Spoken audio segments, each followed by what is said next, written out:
어떤 교회가 희망을 꿈꾸는 교회일까요?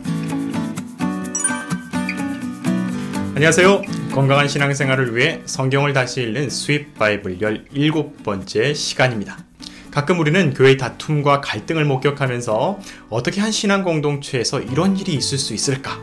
무엇이 공동체를 파국으로 치닫게 했을까?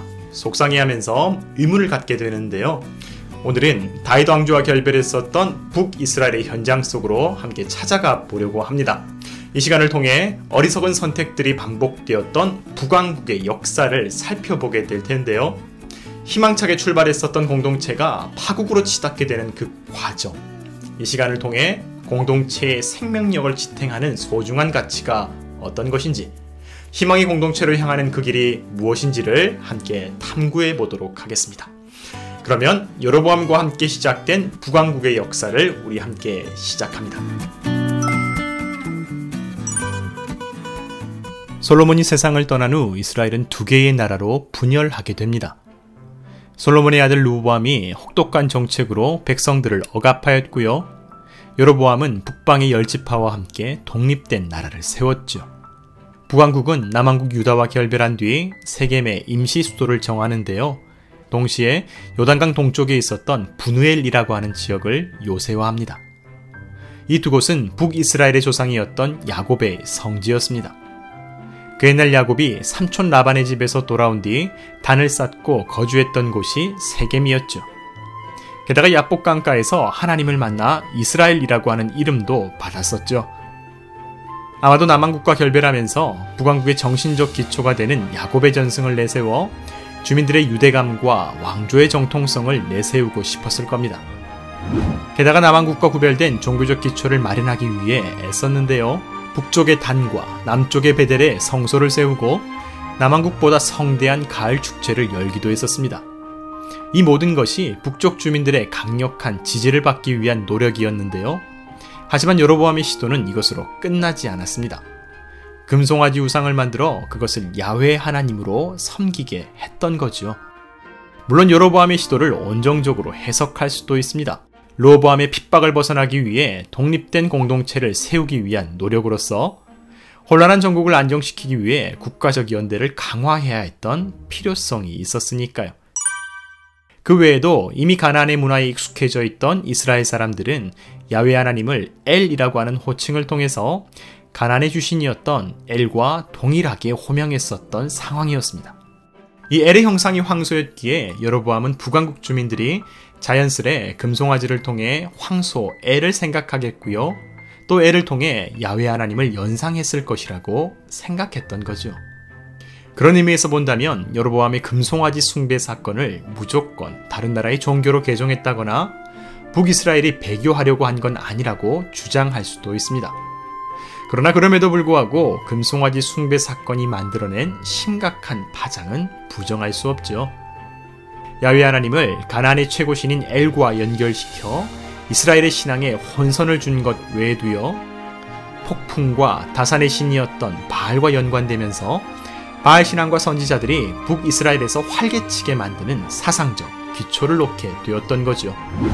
남왕국과의 경쟁에서 승리하겠다는 의욕이 너무 과했던 걸까요? 아무리 공동체의 소속감과 연대감을 강화하려고 했을지라도 도를 넘어선 시도는 북왕국의 악한 선례를 남기게 되었습니다. 여로보암의 의도가 어찌되었든 간에 결과적으로 이스라엘의 신앙을 바알 종교와 혼합시켜버렸던 거죠.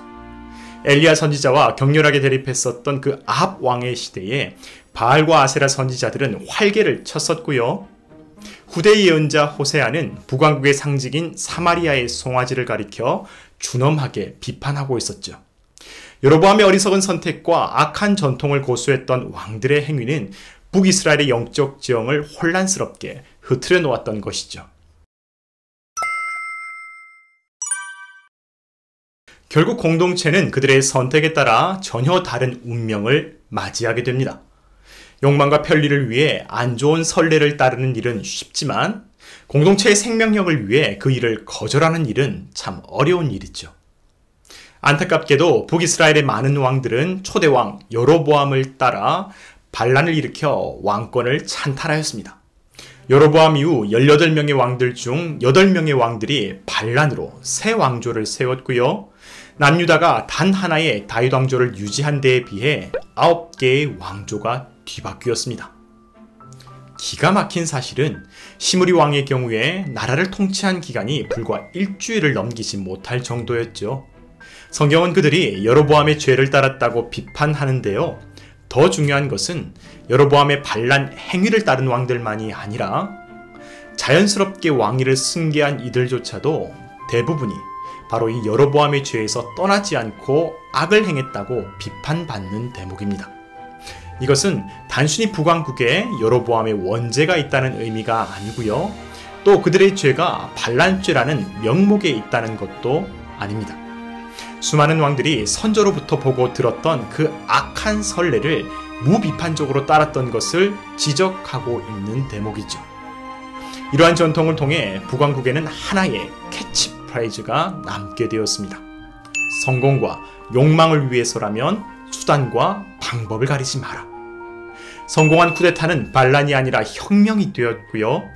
번영을 가져다 준다면 하나님도 동포에도 인간성도 얼마든지 취사 선택하고 외면할 수 있는 그런 세상, 그리고 그 사상이 북왕국의 종교가 되고 신이 되어버리고 말았습니다. 이것이 파국으로 치닫는 공동체의 모습입니다. 여로보암 때부터 시작된 이스라엘의 어리석은 선택은 악한 전통으로 자리매김하였습니다. 신약성경 요한복음 4장에는 사마리아의 수가라고 하는 지역에서 복음을 전하셨던 예수 그리스도의 모습이 등장합니다. 그곳은 북왕국의 기원이었던 야곱의 우물이 있던 곳인데요. 거기서 만난 사마리아 여인은 예수께 예배할 장소에 관해서 질문을 던졌죠. 그들의 조상은 이 사마리아 지역의 산에서 예배하였고 당신들은 예루살렘에서 예배해야 한다고 하였습니다. 예수께서는 이 여인에게 어떤 장소가 아니라 하나님의 영과 진리로 예배해야 한다고 말씀하셨죠. 우리는 여기서 악하고 어리석은 선택이 사람들의 인생에 얼마나 뿌리 깊게 영향을 미치는지를 확인하게 됩니다. 국가적 결속력을 이끌어내기 위해 시도했었던 그 종교적 지역주의와 자기중심주의, 그것은 수백 년의 시간이 지난 후에도 주민들의 의식을 고정관념처럼 지배하고 있었던 거죠.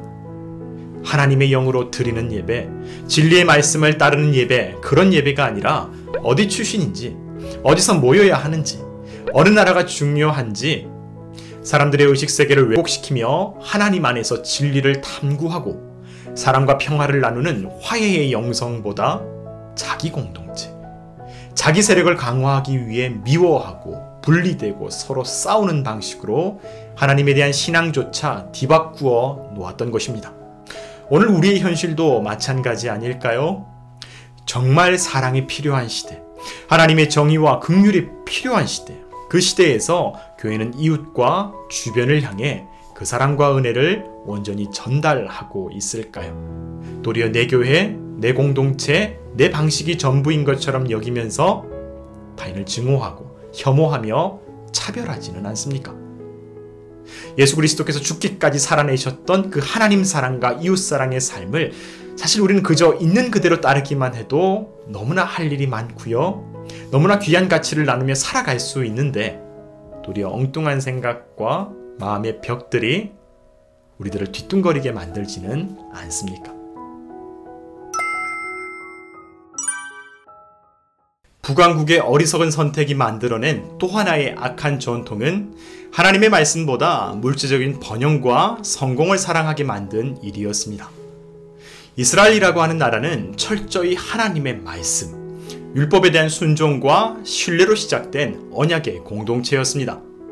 우리의 능력과 특출남이 아니라 하나님의 말씀을 따라 신실한 마음을 지키고 동포사랑과 이웃사랑으로 하나님과 세상을 잇는 제사장 나라가 되는 것, 바로 그것이 이스라엘에게 주었던 하나님의 사명이었죠. 그렇게 살아가다 보면 우리의 힘을 넘어선 하나님의 은혜가 부족한 우리의 인생을 새롭게 하시리라는 그 언약을 이스라엘은 간직하고 있었습니다. 그러나 눈앞의 성공과 편리를 선택했던 북왕국의 왕들은 하나님을 향한 신실한 믿음, 동포를 향한 사랑, 가난한 자와 나그네를 살피는 자비와 긍휼을 외면했습니다.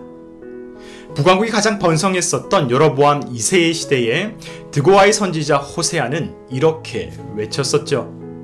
너희들이 저지른 무수한 범죄와 엄청난 죄악을 나는 다 알고 있다.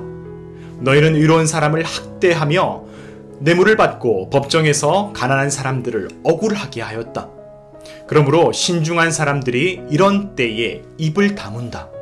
때가 악하기 때문이다. 자기의 이익을 위해 의로운 사람을 학대하였고 뇌물을 받아 법정에서 가난한 사람들을 억울하게 만드는 시대. 지혜로운 사람조차 입을 다무는 시대. 보복이 두렵고 침묵하면 편하게 살 수 있으니까요. 옳고 그름을 알고 있는 사람조차도 자기의 편의를 따라 살아가는 그런 시대. 세월이 흘러도 변하지 않는 기준이 있습니다. 아름다운 공동체는 아름다운 전통을 만든다는 것이죠. 오늘 우리는 북왕국의 역사를 통해 우리가 처한 현실의 모습을 돌아봅니다. 특정 예배 방식과 특정 건물, 특정 인물에 지배되는 종교. 성공지상주의가 만연한 사회는 소비주의와 부를 축적하는 일이 최고의 가치로 여겨지게 됩니다. 그러다 보니 종교와 교회조차도 생명을 살리는 일보다 부동산이나 재정에 더 많은 관심을 두게 되는 것이죠. 여러분, 우리는 이 반복되는 역사와 악한 전통 가운데에서 어떤 길을 선택할 수 있을까요?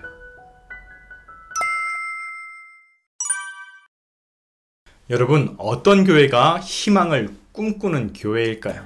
좋은 교회는요, 좋은 문화를 만드는 교회이고 좋은 전통을 만드는 교회입니다. 혹 우리에게 바람직하지 못했던 출발과 과정도 있을 수 있죠. 하지만 우리는 오늘을 다시 선택할 수 있는 이 은총을 선물 받았습니다. 비록 좋지 않은 선례를 바꾸는 일이 지나온 역사를 뒤바꾸는 것처럼 무겁고 힘든 일이지만 우리에게는 변화의 기회가 여전히 남아 있습니다. 성경은 북왕국의 어두운 역사 속에서도 예언자들을 통해 전해지는 하나님의 말씀을 주목하고 있는데요. 악한 전통들이 아무리 당연하게 여겨지고 칭찬받아도 말씀을 선포하고 비판을 토해내어 공동체가 다시 하나님의 선하신 길로 돌아오기를 선포하지요. 네, 이제 스윗 바이블은 예언자들의 이야기를 통해 이스라엘 역사의 후반부를 살펴보게 될 겁니다. 그 시간을 통해 이스라엘만이 아니라 오늘 우리의 시대, 우리의 풍조, 우리의 공동체에도 다시 새롭게 시작하게 되는 그런 기회가 되었으면 좋겠습니다. 어떤 교회가 희망을 꿈꾸는 교회일까요? 우리 모두의 삶 속에서 발견되어지기를 간절히 소망합니다. 네, 오늘 제가 준비한 시간은 여기까지입니다. 그러면 여러분, 한 주간도 말씀을 사모하는 시간이 되기를 바라면서 오늘도 감사합니다.